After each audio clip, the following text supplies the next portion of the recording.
Hi, I'm Charlie Dresden. And I'm Travis Crook. With the Group Real Estate here in Steamboat Springs, Colorado. So by now you've likely heard that the real estate industry is going through some changes.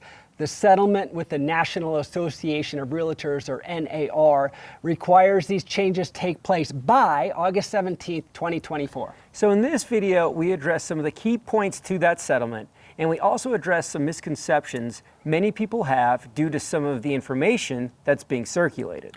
There are two main changes.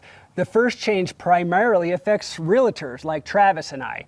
The multiple listing service, or MLS, no longer states how much a seller is willing to compensate a buyer's agent, meaning how much we get paid. This means that brokers need to contact the listing agent to see what compensation a seller is offering because it's no longer a data point in the MLS.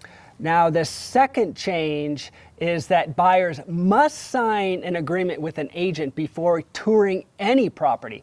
That's right, the MLS rule states that an agent cannot show property unless this form is signed. Now, in the past, these buyer's agency agreements were used, but compensation typically came from the seller. A buyer was rarely obligated to pay for these services.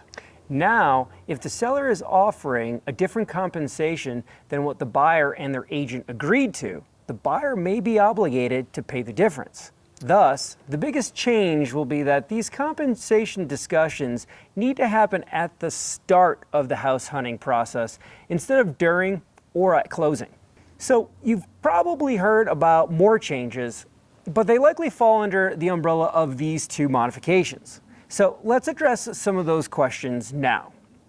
Some of the media has said commissions are being eliminated or home prices will drop. That is just not the case. If you elect to use a real estate professional, these services require compensation.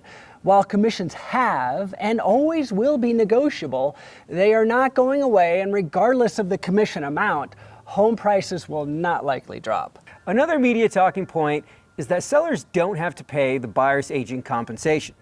In reality, sellers have never needed to pay the buyer's agent, but there are advantages for sellers to pay a co-op compensation.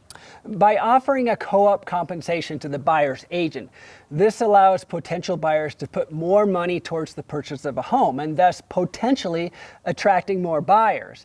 In addition, if other sellers in the area have decided to offer compensation, one could maybe even the playing field by offering a similar compensation. Given this, brokers will have to do more preliminary research for buyers before touring homes to determine compensation amounts.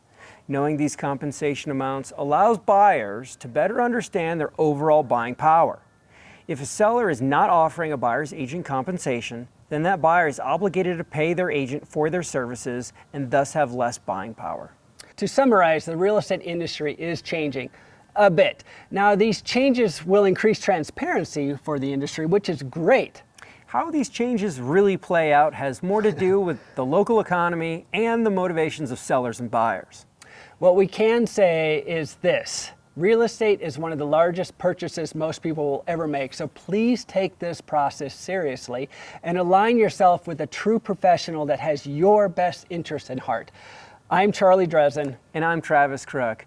We hope you found this clarifying, and if you have additional questions on these changes in real estate or any questions regarding Steamboat or real estate here, please give us a call. We'd love to help you out.